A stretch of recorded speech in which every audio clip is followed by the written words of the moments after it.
Okay, I'm going to tell a time about when I almost got caught with $400 worth of heroin in prison. And I've never done this before, just to preface. I live in a sober house, so I'm in the fucking closet right now. Not gay. But, I just bought this equipment and I've been writing stories online and people told me to just go for it. So this would have been like 2013. I'm going to use people's real street names and shit because they're all doing life or fucking moved on. This was a decade ago. Nobody gives a fuck. So I'm going to be a little. I get sentenced for something on the 10th, so I'm not going to give out any personal information. But after that, I'll give my MDOC number. I don't give a fuck. But I'm on probation for a charge, been to prison and all that, opiate addict. But so I was at JCS, which is Jackson Cooper Street, which is prison in Michigan. It's right across the street from what's called quarantine, which would be like Michigan's equivalent of like in California, you go to like fucking San Quentin and they sort you out. It's like, you go there and they figure out your security level, if you got fucking AIDS and, what I mean, all that. So they ride me across the street to JCS. And, at first, it seemed like there was nothing going on. I would smell tobacco sometimes. And, but I didn't see drugs. I didn't see people high. I didn't really see violence for the first couple weeks or even months. And people told me, like, it's here, man. If you do 2 years, eventually you'll find what you're looking for. So I'll get into that later. But drugs in prison. So, Suboxone was the big drug in MDOC, but heroin was always there too. But heroin, so everything in prison is about 10 times the street price. So, a tenth of heroin is $100, maybe 50 if it's a shitty one. But your tolerance is so low, it gets you there. But, 1 milligram of Suboxone is like $8, $10. So, you get that, especially if you have a needle, you shoot that, you're getting way higher than the heroin.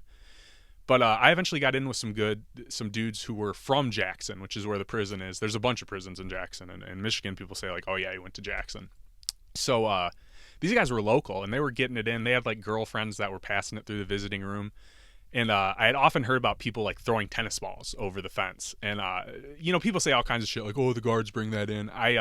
In my case, I never really saw that. For me, it was mostly I just saw people in the visiting room would pass shit. I saw people get busted in the visiting room, trying to pass shit because they let too many people know and somebody told. But anyways, these Jackson dudes, so, I had sold my car right before I went to prison, so I had quite a bit of money in the bank. And the way you paid for drugs back then was a green dot card. So, like, the dealer's baby mama or girlfriend or brother or whatever would get like a master green dot card. And it's like a prepaid credit card, and you can buy these things in the store that are like, you put $200 on it, scratch the number on the back off and add it to your card. So, what you do is, you'd call, if you're the dude trying to get dope, you'd call your girlfriend, baby mama, mom, make a sob story, like, oh, I got in a fight and broke a dude's TV. I need you to Western Union, $200 to LaFonda Jackson of East Detroit. It's always a name like that. It's always like a horribly suspicious fucking name. So, these guys were doing green dot cards. So, I'm fiending one day and there's no point in buying like $100 worth of dope in prison, especially when you've been doing it, and I had a needle from my buddy that was diabetic. So, I go over to C unit, which is where all the dealers were. And it was like the honor unit. It was Chance for Life, which was like some fake ass program that the parole board didn't even really fucking recognize, where, they had all these rules and shit. But for whatever reason, all the gangbangers and dope dealers were in there. And I think it was because, there's like 12 other units, so they would get all scattered around. So they're like, fuck it, we'll go to the honor unit. At least we'll know we're all together. I remember one time some dude got caught with like 30 knives under his bunk in the fucking honor unit. But anyways, I go over there, I talk to him, I tell him I want, $400 worth, which is fucking nothing in prison. Like, you'd be lucky to get a half gram for that. And, a half gram is the size of maybe like half a marble. It's nothing. You could hide it in your fucking lip. So he goes in the unit, gets it out of his ass or wherever the fuck he had it. And he's like, well, let's not do the handoff in front of CFL. And I was like, all right. So it's about 9 o'clock at night. And the weight pits open and close at certain times. And when they close, the weight pit porter has to put all the weights back where they belong. And a CO comes and locks everything up. So we go over, it's like nighttime, it's right about 8 o'clock. So we go over by the weight pit. And, we didn't really know, or, the CO that was, overseeing the closing of the weight pit, we didn't think he was looking at us. And along the way, I had picked up my friend Kyle Brewer, who is a fucking solid dude. You'll hear about it later in the story. He had fuck off tattooed on his arms. He was from, outside of Detroit. But anyways, he comes with me, just as a little, diversion maybe. He's just a solid homeboy like that. So we go by the weight pit. And like I said, $400 worth of heroin is nothing. This motherfucker had it in 8 separate $50 folds, which were like, this big, even though there's fucking, a scrape of heroin in it, the shit you fucking wipe off your spoon. And it's 8 separate packs inside of like a sandwich baggie. So it's like the altogether crumpled up, compressed. It's like the size of a fucking golf ball. So, but it's busy. You can do handoffs real easy, man. We used to hand off fucking bottles of hooch, food, everything, so I'm not really that worried. So he hands it off to me, and literally as soon as it gets in my hand, I hear, "You two, shakedown right now." And I'm like, what? Oh, fuck, And it's this CO called Fuqua, and I don't give a fuck about using his name either. He fucked up. So anyways, I'm thinking he saw the handoff, and he fucking, is talking to me and the dealer, who is Tank, who he ended up, this motherfucker was doing like 10 years for robbing a 7-Eleven, got out for like a year, killed somebody, now he's doing life. But anyways, I'm thinking he's, saying me and Tank, shakedown right now. And, but Tank keeps walking away, and he was saying shakedown to me and Kyle. And I got this fucking golf ball sized bag of dope in my hand. And he's maybe 7, 8, 9, 10 yards away from me. So I just say fuck it and go to swallow it. Because I'm thinking, he'll tackle me. I'll get a DDO, which is disobeying direct order, and they'll drug test me. And, hopefully, I didn't know if I was using like every day at that point. But I was like, fuck it, I'll take that over possession. You know what I mean? It's hard for them to get you for possession in prison. Because if you have some dope under your bunk, like by prison rules, that's your area of control. But by like actual state law, it's all kind of a common area. But anyways, if they have it on your person, I think you'd be fucked. So I'm like, fuck it, I'll just take whatever happens. You know what I mean? And I'm, hating myself at this moment. So I fucking quick shoot it in my mouth, go to swallow it, and it ain't going down. It gets lodged in my throat. And somehow this officer must have glanced away at that point, because he didn't come up and run and tackle me. He walks up to us and he's like, "Let me see your IDs." And at this point, I can breathe just like there's like, a little air hole on the side that I'm getting air through, and I'm starting to turn red and shit. So I hand him my ID, and I'm like, okay, let's just make this I don't got anything on me. Let's just make this a quick go around. And, he's like, "What's your name?" I just point to the ID, you know what I mean? And he's like, "No, what's your name?" I go to talk. This is the first time I tried to talk. I go, "Oh. And he's like, "What?" I go, "Oh. He goes, "Open your mouth right fucking now." So I open my mouth, and it's so far down my throat, he can't see anything. And he's like, "Why the fuck are you talking like that?" And I swear to God, right hand on my heart, Kyle Brewer, the white guy with me, says, "Hey man, quit making fun of him. He's got a speech impediment." And this motherfucker Fuqua believed it. I swear to God. And he didn't really apologize, but he's like, "Oh, okay." So he goes in my pocket. I have a fucking bottle cap I was using to shoot dope. He don't realize what that is.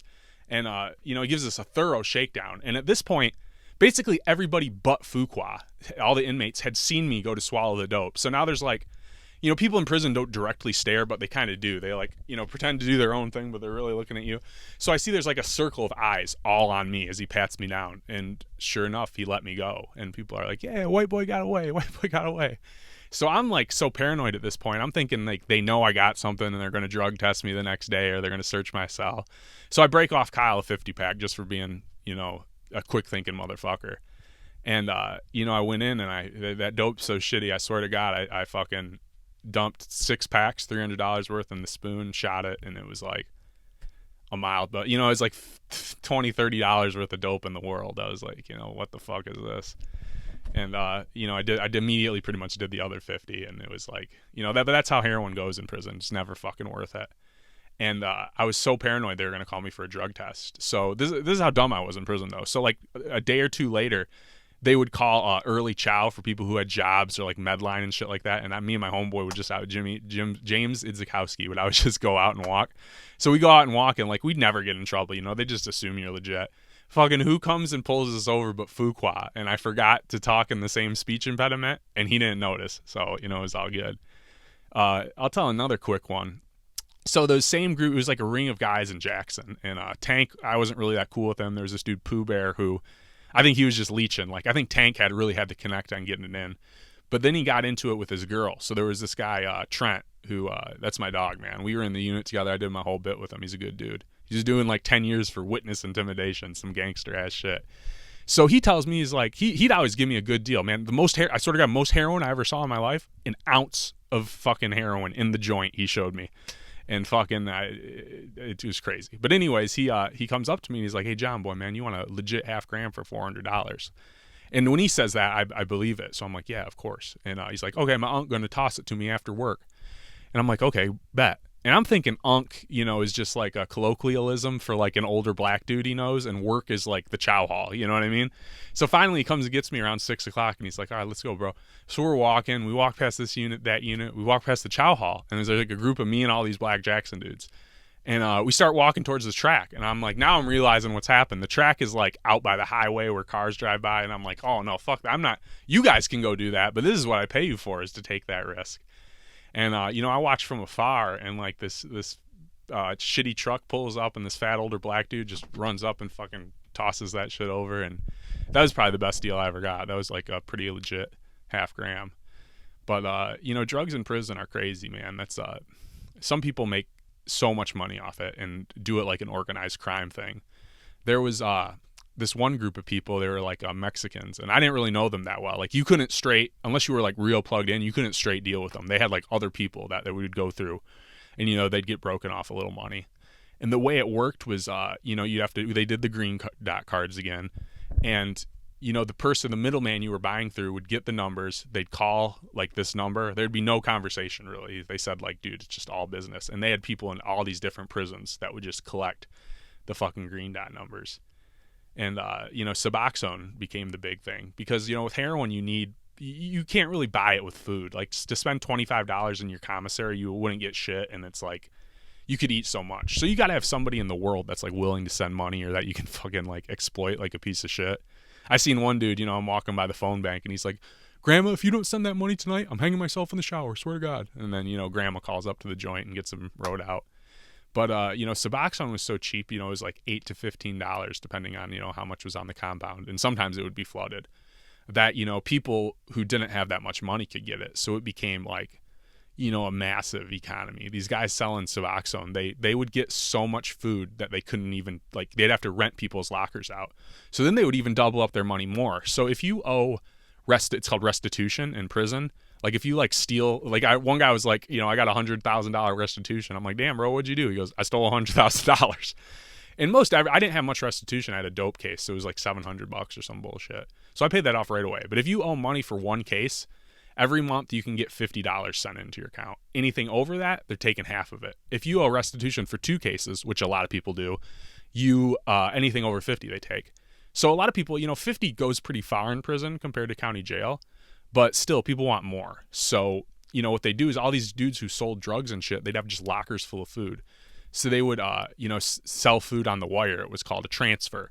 So, if you wanted $50 worth of food, you would have to send like 60, 65. So not only were these dudes, getting Suboxone for $10 a pop and making 100 off them, they were then selling that $100 worth of food for like 125, and it was crazy, man. But, I plan to do more of these. I got a million stories about prison. I've been writing about it a lot. This is my first time. Just bear with me. I don't know how to use this equipment. I got a lot of great stories about, jail, prison, being semi-homeless, shooting dope, fucking just, crazy shit. Right now I've been sober for a while. I'm living in a sober house. And because of COVID, all my cases were like, my case was like really a long time ago, like 2019. And I'm just now getting sentenced to it. So, that should go good. That's June 10th. So if he's watching this, we probably already got sentenced. But, I'm just getting like tether time. Anyways, thank you for watching.